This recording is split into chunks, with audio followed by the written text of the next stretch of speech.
Siyaqhubeka bebangcwele kwi-series yethu ekhuluma ngevangeli. Ngizokhumbula ukuthi lamasonto adlule saqala sakhuluma ngokuthi yini engaka ngesono. Sasichaza isono ukuthi yini inkinga kaNkulunkulu ngaso. Isonto elalandela sakhuluma ngendaba ukuthi abantu abakwazi ukuyilekelela bona bayidabule ezonweni zabo, abantu bastakile kuzona. Sakhuluma ngokuthi i-punishment yesono ukuhlupheka, ukufa nokubhujiswa esihogweni. Sakhuluma ngesonto edlule ngokuthi uJesu indodana kaNkulunkulu wafa endaweni yezoni ukuze asakhele indlela yokuxolelwa ezonweni zethu, yivangeli lelo. Namhlanje sikhuluma ngokuzalwa ngokusha, okuwumphumela oza after ukufa kaJesu kubona bonke labo abakwamukelayo. Ngesonto elizayo sokhuluma ngokukhula enkosini nokukhula ekungcwelisweni, bese ngalowa Friday wePhasika sikhulume ngale ndaba yokungena ezulwini, igaranti yokuthi siyongena ezulwini ngenxa yalokufa kaJesu. Ivangeli lelo uma uzama ukusummarize lawo maphuzu awu-7 enza ukuthi umuntu aqonde ukuthi uma kukhulunywa ngevangeli kusuke kukhulunywa ngani. Namhlanje umbuzo esiwubuzayo ukuthi njengoba sabona ngesonto edlule ukufa kukaJesu efela izoni, yini le uNkulunkulu ayi-ofarishayo kubantu ngenxa yokufa kukaJesu, futhi bangayamukela kanjani leyo? Jesu ufile, sibonile ukuthi abantu bayizoni abakwazi ukuyisiza, babhekene nesigwebo sesihogo, ikakhulukazi uJesu usebafelile-ke manje. uNkulunkulu uba ofarishayo. Ungayibiza ngani lento, ungayichaza kanjani lento uJesu afele ukuthi siyithole futhi itholakala kanjani? iBhayibheli lisebenzisa amagama ahlukahlukene ukuyichaza leyo nto. Amanye achaza ama-elements athize kuyona leyo nto yonke, amanye amagama abanzi afaka izinto eziningi kuwo, njengegama elithi insindiso, ukuxolelwa kwezono, ukwenziwa siphile kade sifile, ukwamukeliswa ukuphila okuphakade, ukungena embusweni kaNkulunkulu, ukuba umfundi kaJesu, ukugezwa nokungcweliswa. Amagama ahlukahlukene akhona namanye iBhayibheli liwasebenzisayo ukuchaza lento uNkulunkulu asinikeza yona ngenxa yokufa kukaJesu. Amen. Esizogxila kulona namhlanje sibhekisise, njengoba ngishilo, ilamagama okuzalwa kabusha, ophindwa uzalwe, to be born again. iBhayibheli eliwasebenzisayo ukuchaza lo musa uNkulunkulu asi-ofarisha wona ngenxa yokufa kaJesu. Ngikhethe wona ngoba abanzi ngokwanele ukuthinta izinto ezithize engicathi zibalulekile kule level ye-series yethu. Sisazoqhubeka sikhulume ngokungcweliswa nokungena ezulwini, kodwa lokho engifuna ukukhava lamagama okuzalwa ngokusha abanzi ngokwanele ukukhava, kodwa futhi ayashiyela ispace sokuqhubeka kulamasonto azayo, awakhavi yonke into. Ngicela-ke sivule encwadini kaJohane chapter 3. Ila lento yokuzalwa ngokusha ivela khona okokuqala kwiTestament Elisha, futhi uJesu eyichaza khona ukuthi iyini indaba yokuzalwa ngokusha. Into esizoyenza kule ntshumayelo ukuchaza ukuthi iyini lento, sizobuka amapointi nje awu-4 phansi kwaleyo yokuyichaza ukuthi ukuzalwa ngokusha kuyini, bese sibuka ukuthi kwenzeka kanjani, umuntu kwamukela kanjani, nalapho sibuke amaphuzu awu-4 futhi. So siphethe i-4x4 ekuchazeni lento yokuzalwa ngokusha. Cela uqale ngifunde lamavesi kuJohane chapter 3, sisuke kuverse 1 siya kuverse 16.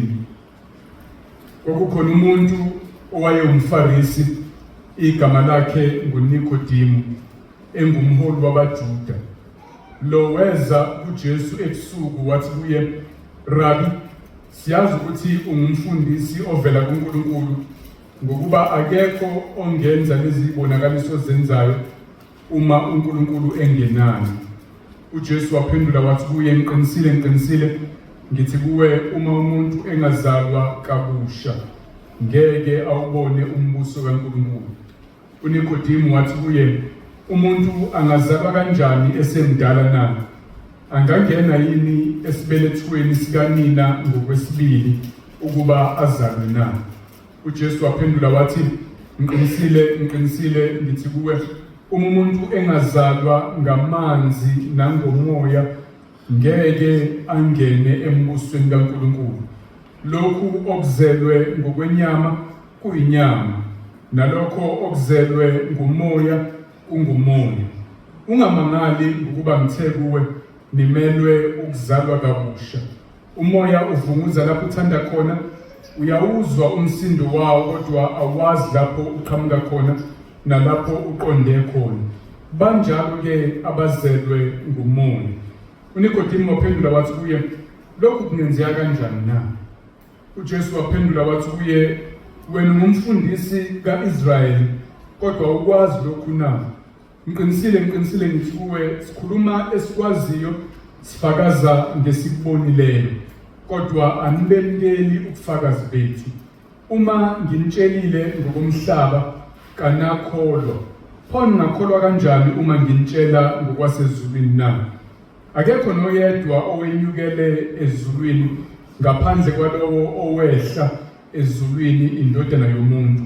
Njengalokhu uMose wayiphakamisa inyoka ehlane, kanjalo nendodana yomuntu imelwe ukuphakanyiswa, ukuze lona lowo okholwa yiyo abe nokuphila okuphakade.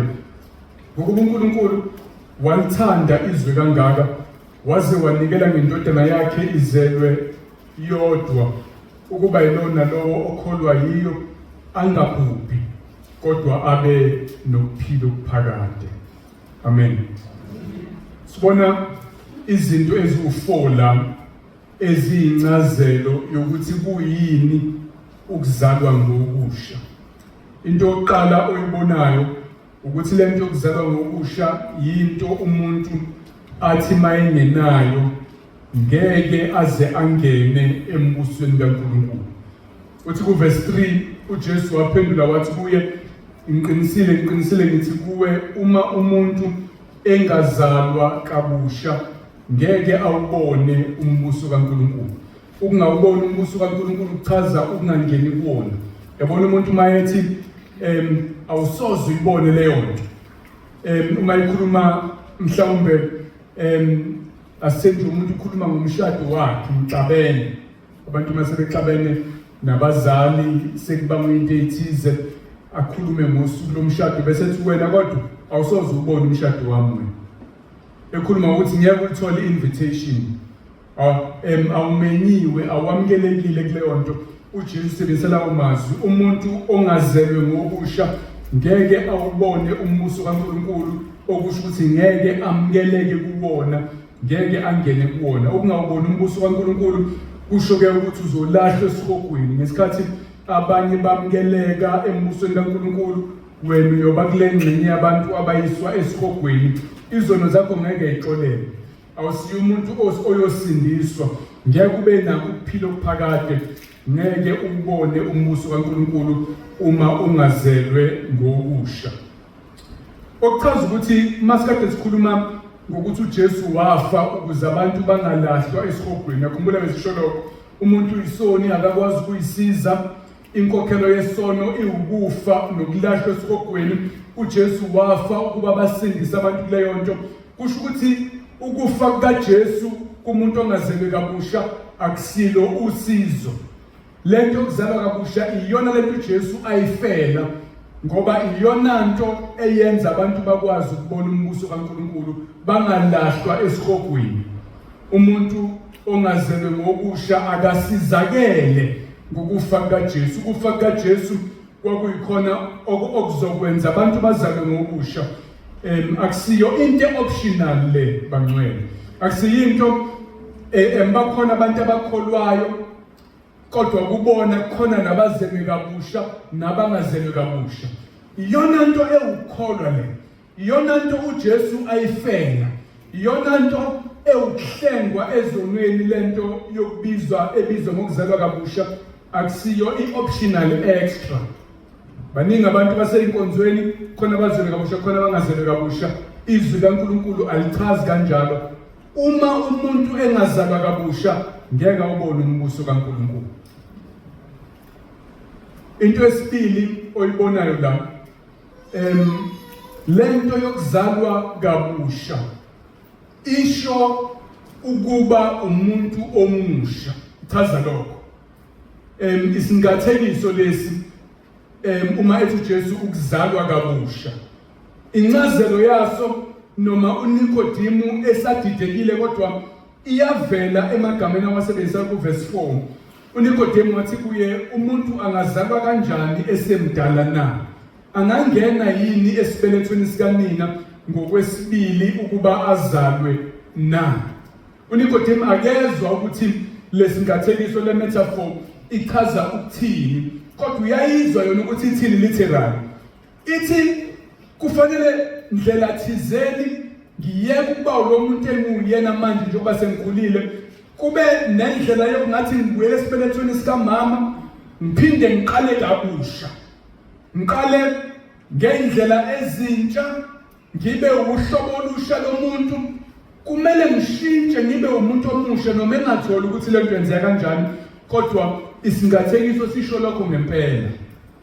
Uma umuntu engenziwa abe umuntu omusha, uPaul ubiza ngokuba isidalwa esisha, ngeke ubone umbuso kaNkulunkulu. Ukuzalwa kabusha kuchaza becoming a new person.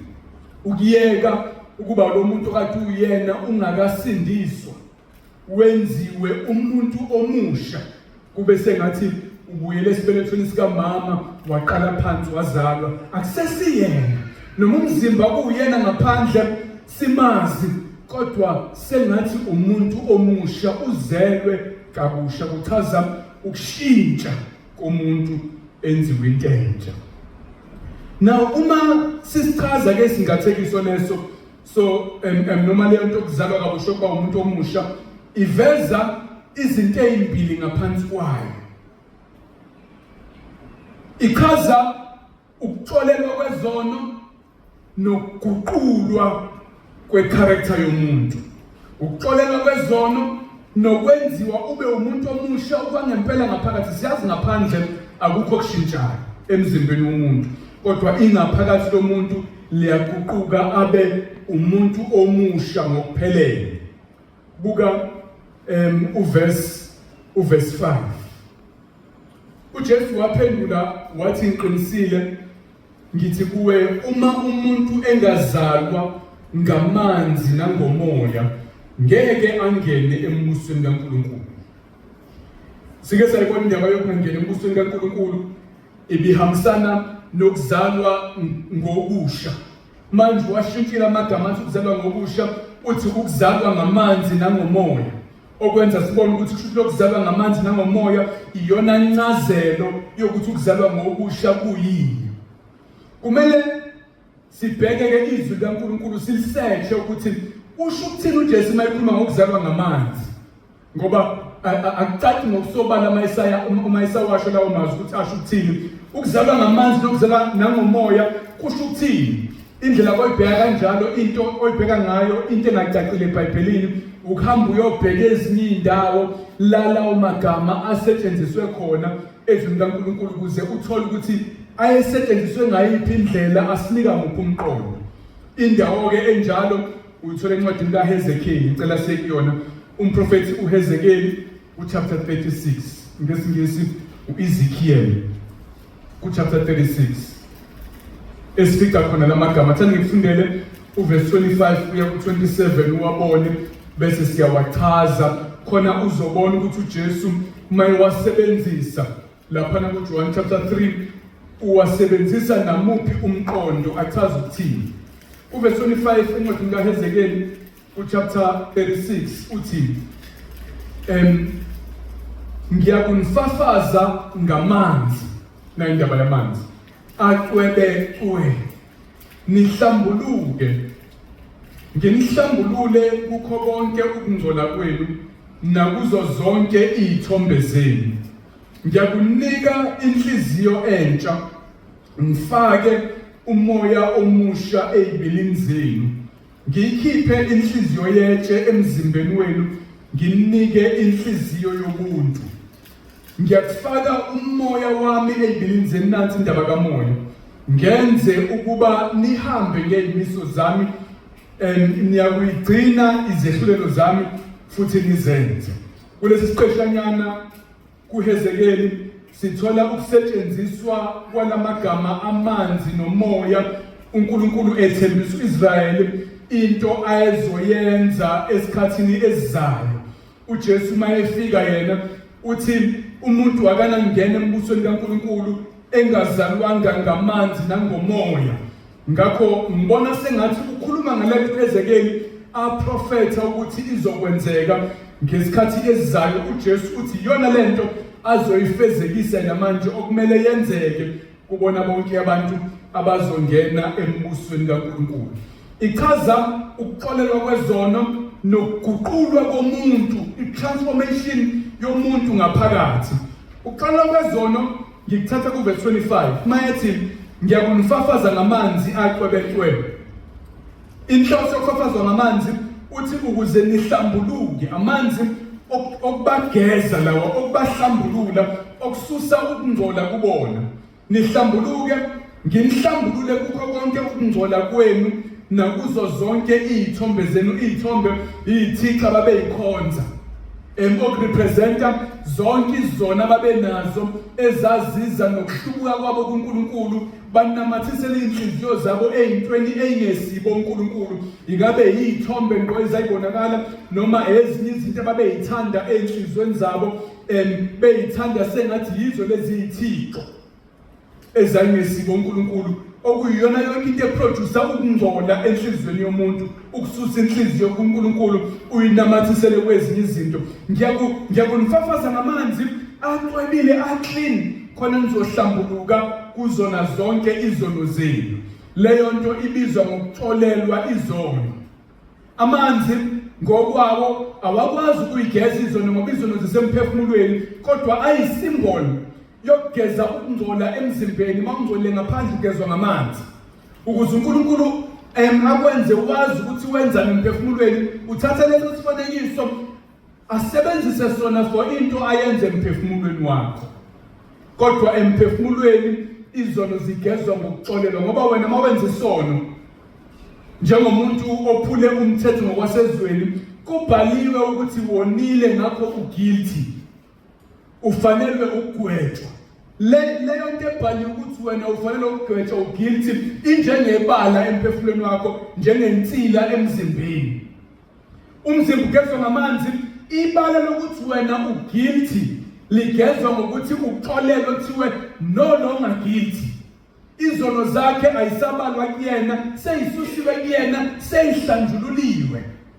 Isingathekiso lesi esichaza ukuxolelwa kwezono.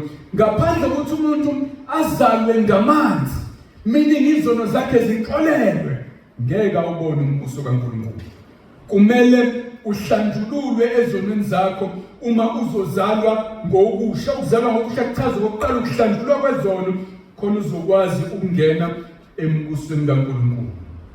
Okwesibili, into ephethwe ilento yokuzalwa ngokusha, ukuguqulwa kwesimo sakho.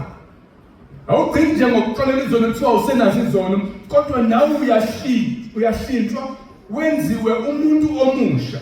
Kuverse 26 kuchazwa leyo nto uthi ngiyakunika inhliziyo entsha, ngifake umoya omusha ezibilini zenu.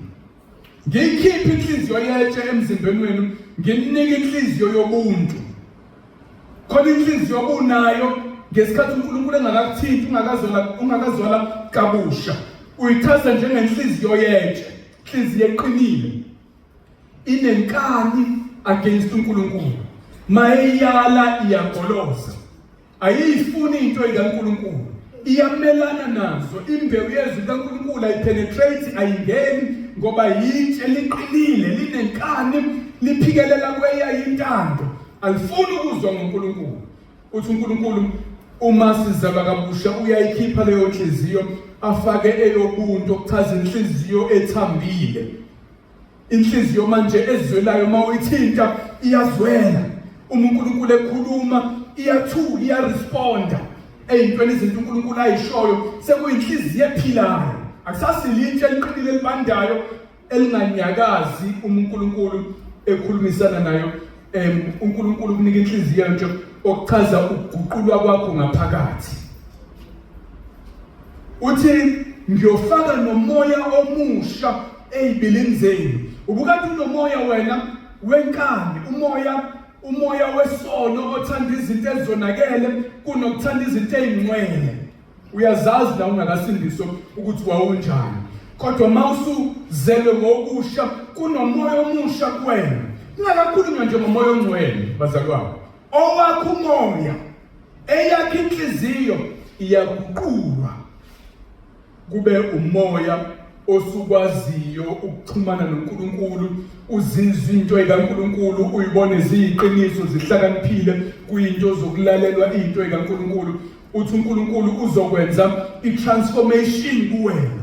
Athi verse 27, ngiyakufaka umoya wami ezibilini zenu ngenze ukuba nihambe ngezimiso zami, niyakuyigcina izehlulelo zami futhi nizenze. Lo moya bekade ninawo ubunenza ningahambi ngezimiso zami, nihambe ngezimiso zabantu, ngezimiso zasezweni, ngezimiso zeinkanuko zenu ezimbi, ngezimiso ikaSathane. Kodwa lo moya omusha engizofaka kunina uzonenza nihambe ngezami indlela, nigcine ezami zahlulelo futhi nizenze. Kune transformation eyenzeke enhlizweni eshintsha nendlela umuntu aphila ngayo uma ezalwa ngokusha. Ni number 10. Ukuzalwa ngokusha kusho izinto ezimbili. Ukuxolelwa kwezono zakho okuchazwa njengokugezwa kwakho ngamanzi. Okwesibili ukuguqulwa komuntu wakho wangaphakathi, unikwa inhliziyo entsha nomoya omusha okwenza ushintshe indlela okade uphila ngayo. Kune forgiveness ne transformation ukuzalwa ngokusha. Uguquka ube umuntu omusha engathi ufile lo ubuyele eswini sikama wakhe kwaphuma omusha osexolela izono futhi oseguquliwe ingaphakathi lakhe nengaphandle liyaqala liyashintsha endleleni aphila ngayo. Uthi ke uJesu masibe lapha emumva kuJohn chapter 3, uma umuntu engazalwa ngokusha engaxolela izono futhi aguqule isimo akanakubona umbuso kaNkulunkulu. Uma umuntu engazalwa ngamanzi nangomoya, ukuxolelwa kwezono, ukugezwa ngamanzi nokunikezwa umoya omusha nenhliziyo entsha, ngeke angene embusweni kaNkulunkulu. Ngicela indlela ebalekile lebathandwa yoku-understanda lento yensindiso. Ngikhethe yona ngaliyeka leli gama esilijwayele ukuthi insindiso bengalisebenzisa nami. Kodwa inhloso yami yokukhetha leli gama lithi ukuzalwa ngokusha ukuthi ngiyiveze zombili lezi zinto esijwayele ukuyigeja esikhathini esiphila kusona manje. Sijwayele ukukhuluma ngokuxolelwa kwezono, siyakwazi lokho. Kodwa abantu bayayigeja manje indaba yokuguqulwa komuntu. Kuba sengathi kuyenzeka izono ixolelwe kodwa inhliziyo nomoya nempilo ingashintshi. Akusile iqiniso bathanda. Bonke abazongena embusweni kaNkulunkulu abantu abazelwe ngokusha. Ukuzalwa ngokusha kusho ukuzalwa ngamanzi nangomoya, okusho ukuxolelwa kwezono nokuguqulwa kwakho. Bonke abahlanjululiwe izono zabe ixolelwe nomoya wabo uguquliwe, inhliziyo zabo zintsha, ngakho nokwenza kwabo yashintsha. Akusiliqiniso ukuthi kuyenze umuntu axolele izono kodwa impilo yakhe ingaguquki. Ingakho uJesu ethi niyobabona ngezenzo zabo ngoba uyazi ukuthi bonke laba abaxolele ngempela izenzo zizoshintsha, ngoba ukuxolelwa kwezono kuhleze kuhamba kuyiphela. Kunje akuhlukaniseki ukuxolelwa kwezono nokuguqulwa komuntu. Forgiveness and transformation okubizwa ngokuzalwa kabusha kuyahambisana njalo. Ngakho ziyashintsha indlela zokuphila kumuntu ozelwe ngobusha. Umuntu oxolelwe izono uyayibona izono zishiywa ngemumva, ubungcwele buqala kuvela. Ngesonto sizokhuluma ngokukhula kwalobo bungcwele, kodwa namhlanje sikushoyo ukuthi buyaqala kube khona ubungcwele. Inhliziyo iyashintsha, umoya uyashintsha, iyaphela inkani. Angithi uyazi inhliziyo eBhayibhelini ichaza i-organ yomphefumulo eproduce ama-desires, izifiso nezinto ezithandwayo. Manje ushintshiwe inhliziyo yasuswa le kwafakwa le. Chaza ukuthi lezi zinto obuyithanda, lezi zinto beza amagugu kuwena uyilandela uyibona ibalekile, seyisukile, sewunezinto ezintsha oyithandayo. Usunamagugu amasha wena. Usunezinto ezintsha oyibona ibalekile. Ngakho awukwazi ukungashintshi ezenzweni zakho. Ngoba umuntu uyilento esenhlizweni yakhe. Ngokuphuphuma kwenhliziyo, umlomo uyakhuluma, nomuntu uyenza uthi uJesu enhlizweni ile kuqubuka khona konke ububi bempilo yomuntu ukuphinga kuvela enhlizweni. Inzondo nokubulela kuvela enhlizweni. Yonke into yempilo yomuntu iqubuka enhlizweni yakhe. Inhliziyo njengesiphethe esiphuphuma sivele ngaphandle ezenzweni zakho. Ngakho manje ngashintsha inhliziyo, ngishintshe wena uqobo lwakho. Ukuzalwa ngobusha ukushintshwa kwenhliziyo yomuntu. Ngakho mawubona izenzo engashintshile, ukuzalwa kabusha akwenzekanga. Ngakho nokuxolelwa kwezono akwenzekile. Abangazelwe ngamanzi nangomoya, abangaxolelwe futhi baguqulwa, abasoze bawubona umbuso kaNkulunkulu. Amen. Into yokugcina nges4 engifuna ukuyibala la ngaphambi kokuthi ngidlule ekutheni yenzeka kanjani lento, ukuthi lento engiyichazayo iwumsebenzi kaMoya oNgcwele. Amen. 6 Sigwele kuJohane ke manje ku-chapter 3.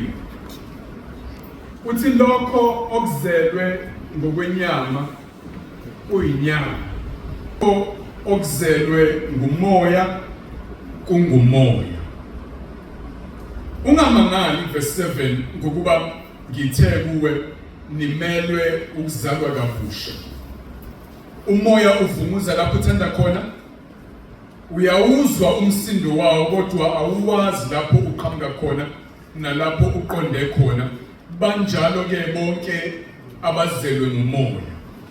uJesu ulungisa indaba ye-understanding kaNikodemu yokuwela esibelethweni sikamama uphinde uzalwe. Ngoba uNikodemu usacabanga ngokwenyama, akakayi-understand i-metaphor nesingathi uJesu asebenzisayo ukuthi ukhuluma ngey'nto zokomoya. Uyamiyala ke uJesu ukuthi lento engiyishoyo Nikodemu ayikhulumi ngezinto zokwenyama, ikhuluma ngezinto ezenzeka ngokomoya. Lokho kuzalwe inyama kuyinyama, khohlwa indaba yokuzalwa ngokomzimba, kodwa cabanga ngokuzalwa ngokomoya. Bese kuverse 7 ungamangali mangithe nimele ukuzalwa kabusha. Bese yachaza ngesithi usukhuluma ngento eyenziwa umoya ongcwele. Umoya uvunguza lapho uthanda khona. Awukwazi ukutshela ukuthi awuyephi awenzeni umoya mawucabanga umoya nje lovunguzayo. Uyawuzwa umsindo wawo, uyayibona ihlahla inyakaza, kodwa uwazi ukuthi uqhamukaphi nokuthi uyaphi. Bese sibanjalo ke abazelwe ngumoya esekhuluma ngomoya ongcwele manje. Lento yokuzalwa kabusha komuntu akusiyo into esemandleni omuntu. Yinto yenziwa umoya ongcwele kaNkulunkulu. uNkulunkulu okusukelayo akuxolele izono zakho, akhiphe inhliziyo yetshe, afake eyenyama, akhiphe umoya omdala, afake umoya omusha kuwena. Uyena ohlambulula izono, bese guqula nomuntu wakho wangaphakathi ukuze nomuntu wezenzo zangaphandle ezoshintsha. Umsebenzi kaMoya oNgcwele lo owenziwa uyena enhlizweni yomuntu. Ngakho Nikodemu ufuna lento yenzeke kuwena, kuzomela ndoda uyincenga inkosi ukuthi ayikwenzele. Awukwazi ukuzenzela wena ngawakho amandla. Akusiyinto eyenziwa inyama nomuntu ngezenzo zakhe, umsebenzi kaMoya oNgcwele enhlizweni yomuntu. Amen. So ke ziwu4 izinto engiyibalele bathando uma ngikhuluma ngendaba yokuthi kuyini ukuzalwa ngokusha. Okokuqala kuyinto umuntu angeke angene ezulwini ngaphandle kwayo. Okwesibili kuukuba umuntu omusha. Okwesithathu uchaza ukuxolelwa kwezono nokuguqulwa komphefumulo womuntu. Okwesifo kuumsebenzi owenziwa umoya ongcwele. Ngesikhathi esincane esingizalele ngifuna ukuthinta izinto eziwu4 zokuthi kwenzeka kanjani. Umuntu uyamukeliswa kanjani lento yokuzalwa kabusha. Ngizoba mfishane ke. Verse 9. Into yokuqala esibonayo ukuthi ukuze ukwazi ukuzalwa ngokusha kumele ube umuntu ofunayo ukuliqonda izwi likaNkulunkulu. Uthi uJesu kuNikodemu verse 9 uNikodemu uyaphendula uthi lokhu kungenzeka kanjani na? Uthi uJesu ku verse 10 wena umfundisi kaIsrayeli kodwa awukwazi lokhu na? Ngamanye amazwi Nikodemu wena ohamba uyofunda imibhalo yezwi kaNkulunkulu bese ufundisa abanye abantu bekumele ngabe uyayazi lento ngoba yinto uNkulunkulu abhale ngayo ezwini lakhe. Ngamanye amazwi into eyenza ungayiqondi lento engishoyo ukuthi awuyiqondi imibhalo yezwi kaNkulunkulu. Kusho ukuthi njengoba uwumfundisi wena ufundisa imikhuba yabantu, ufundisa ama-traditions abantu, wayebasola kanjalo vele abaFarisi ukuthi bayahlanekezela izwi likaNkulunkulu, bayalitwista, abafuna ukuliqonda, bafuna ukufundisa izinto zabo namasikompilo abo. Yingakho ungaqondi Nikodemu ukuthi kuyini ukuzalwa ngokusha. Uma ufuna ukuqonda izinto zikaNkulunkulu, specifically leyo ukuzalwa kabusha, iba umuntu olithatha seriously izwi likaNkulunkulu, afuna ukumqonda uNkulunkulu ukuthi uthini ngezinto ayishoyo. Amen. Bayageja abaningi la ngoba abantu bakuthatha seriously ukuthi uthini umfundisi wabo, ithini imithetho yebandla labo, kwenziwa njani, gqokwa kanjani, kwenziwane ebandleni labo. Bangathathi seriously ukuthi kodwa uNkulunkulu yena ubetheni. Mawufuna ukuzalwa ngokusha onanoma yini uNkulunkulu asithembisa yona, kuzomela ufune ukuliqonda izwi likaNkulunkulu. Uyelelisise intshumayelo, ulifundisise iBhayibheli lakho Nikodemu. Okwesibili uthi uJesu kufanele ubamkele ubufakazi bakhe. Yena njengoba uthi verse 11 ngiqinisile ngithi kuwe sikhuluma esikwaziyo sifakaza ngesikubonileyo kodwa anibemkele ubufakazi bethu. Uma ngimtshele okomhlaba kanakholwa, pho ngakholwa kanjani uma ngimtshela ngokwasezulwini na? Akekho noyedwa wenyukele ezulwini ngaphandle kwalowo wehla ezulwini, indodana yomuntu. Nikodemu kuzomela ukholwe yimina. Uyeke ungibona njengomprofeti mbumbulu ophambana noMoses. Kuzomela ukholwe ukuthi mina engasuka ezulwini ngehla, imina engiletha lezambulo uNkulunkulu afuna nizazi. Kuzomela ukholwe yimina indodana yomuntu uma uzofuna ukuzalwa ngokusha. Nikodemu, lento yokuzalwa kabusha nensindiso iza ngoJesu. Umuntu ozoyamkela kumele akholwe ukuthi uJesu ukhuluma iqiniso eyintweni ayishoyo. Umuntu ongafuni ukukholwa uJesu, ongamethembi uJesu, ngeke azalwe ngokusha. Nikodemu uzomela uye ukufana nabanye abaFarisi abangangethembi, abambona njengembangi, abafisa ukumbulala. Kuzomela wena ungethembe, ube omunye wabafundi bami, ulalela izinto engiyishoyo nobufakazi bami, khona uzokwazi ukukwamukela. Uzobona izinto engiyibalayo mawuyisummarize, ngikhuluma ngokukholwa la. Ukukholwa izwi likaNkulunkulu lithatha seriously, ukukholwa ubufakazi obuphuma emlonyeni kaJesu, umethemba uJesu. Number 3, lento yokuzalwa kabusha yenzeka ngokufa kukaJesu.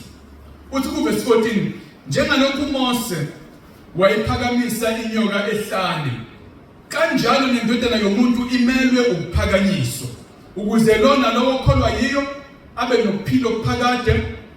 Ngokuba uNkulunkulu walithanda izwe kangaka waze wanikela ngendodana yakhe ezelwe yodwa, ukuba yilona lowo okholwa yiyo angabhubhi kodwa abe nokuphila okuphakade. uMose mayephakamisa inyoka ehlane, kukhulunywa ngalesi story esikuNumbers chapter 21. uNumeri, uIsrayeli wayonile kuNkulunkulu. uNkulunkulu ipunishment amnika yona wathumela inyoka ezinopoison phakathi kwecamp Israel esahamba esehlala edesert ebheke eCanaan zabaluma inyoka bafa abantu bakhala kuNkulunkulu mase befa wathi uNkulunkulu kuMose yakha inyoka yebronze ithusi bese uyiphanyeka othini ubatshela abantu ukuthi lolu lweinyoka akogijima yobheka kule nyoka yethusi mayeyibuka uyokuthi uphela upoison lwenyoka kuyena aphile angafi uthi uJesu njengalokhu uMose wenze njalo kanjalo nendodana yomuntu ezisho yena imele ukuphakanyiswa ekhuluma ngokuphakanyiswa kwakhe esiphambalweni yena ebethela esiphambalweni indodana yomuntu imele ukubulawa ukuze lona lowo okholwa yiyo njengalowo owakholwa ukuthi mangiyobuka inyoka yethusi ngiyophila naloyo okholwa ukuthi ekufeni kaJesu ngiyoxolela izono uyoba nokuphila okuphakathi kuverse 15 ngokuba uNkulunkulu walithanda izwe kangaka njengalokhu wathanda uIsrael ehlane noma wayonile wanikela ngendodana yakhe njengalokhu athi uMose akaphakamisa inyoka ehlane ukuze kube yilona lowo okholwa yiyo njengalowo ayikholwa ukuthi uyophila ngokubuka inyoka abe nokuphila okuphakade njengalokhu laba babuka inyoka baphila emzimbeni yabo bangafa lento yokuzalwa kabusha izokwenzeka ngokuthi mina ngife bese bonke abayokholelwa ekutheni ngokufa kwami bayaxolela izono nangempela banikeza ukuphila okuphakade baxolela izono zabo ukuzalwa kabusha kwenzeka ngokufa kaJesu yingakho baxolela ngizophinda amaNazaretha engeke azawubona umbuso kaNkulunkulu namaMuslim namaHindu nabathembele kubantu asebadlule emhlabeni amadlozi ngeke bawubone umbuso kaNkulunkulu ngoba ukuze umuntu awubone umbuso kaNkulunkulu kumele akholelwe athembele ekufeni kukaJesu okuyena owakhokhela izono ukuze izokwazi ukuhlanjululwa sakhuluma ngesonto edlule ukuthi izono ayixolelwa engekho oyikhokhele ingabe uNkulunkulu akanabo ubulungiswa mayingenza into enjalo ngakho ukusummarize bangcwele ukuzalwa kabusha kuchaza into umuntu angeke azaye ezulwini engenayo ayikho optional mawungafuni ke esikogweni kuzomela uzalwe ngokusha kuchaza ukuba umuntu omusha new person uzoyeka ukuba lo muntu wawuyena ungakazalwa ngokusha ube umuntu omusha manje kubalwa kukhona ukuxolelwa kwezono nokuguqulwa kwesimo sakho ngaphakathi enhliziyo nomoya wakho ingaphakathi lonke lakho liyashintsha bese kushintsha nezenzo zakho into eyenziwa umoya engcwele kuwena okumele uyingcengele enkosini ukuthi ikubusise ngayo yenzeka ngokuthi uthathe seriously izwi kaNkulunkulu funa ukuqonda ukuthi uNkulunkulu uchaza ukuthini ngezinto ayishoyo uthini kimina understand ukuthi izwi kaNkulunkulu likhuluma lithini ngoba lezi zinto zimbulwa ngezwi kaNkulunkulu yamkela ubufakazi bukaJesu methemba uJesu methemba ukuthi umlomo ongawakhuluma amanga zonke izinto eziphuma emlonyeni wakho ziyiqiniso ngamanye amazwi iTestament elisha lonke likhuluma iqiniso mawungalethembi iBhayibheli ngeke uzalwe ngokusha ngeke uzuye ezulwini mawuphikisana namazwi kaKristu number 3 kwenzeka ngokufa kukaJesu ngakho kuzomela ukholele kukhona uthembele kukhona ilowo number 4 kwenzeka ngokufa kaJesu number 3 unumber 4 kuzomela ukholelwe kuyena lo Jesu wethembele ekufeni kwakhe hayi emlungeni kwakho hayi emsebenzini yakho hayi emthethweni yebandla lakho kodwa kuJesu owafela izono zakho njengomuntu ebuka leyanyoka yebronze eyayiphanyekiwe eyoyibuka enokukholwa ukuthi manje nje ngayibheka lesi sihlungu senyoka esesegazini lami siyophela ngiphile ngingafi kanjalo bonke abeza kuKristu ngokumethemba ukuthi mangase nje ngikholwe uyena ngicela kuyena nangempela zoxola izono zami bayoxolelwa nokwangempela amen sizoni asikwazi ukuyisiza inkokhelo yesono isihogo kodwa uJesu ufile. Ngakho thina sonke esikholelwa kuyena siyazalwa ngokusha, sixolele izono zethu, senziwe idalwa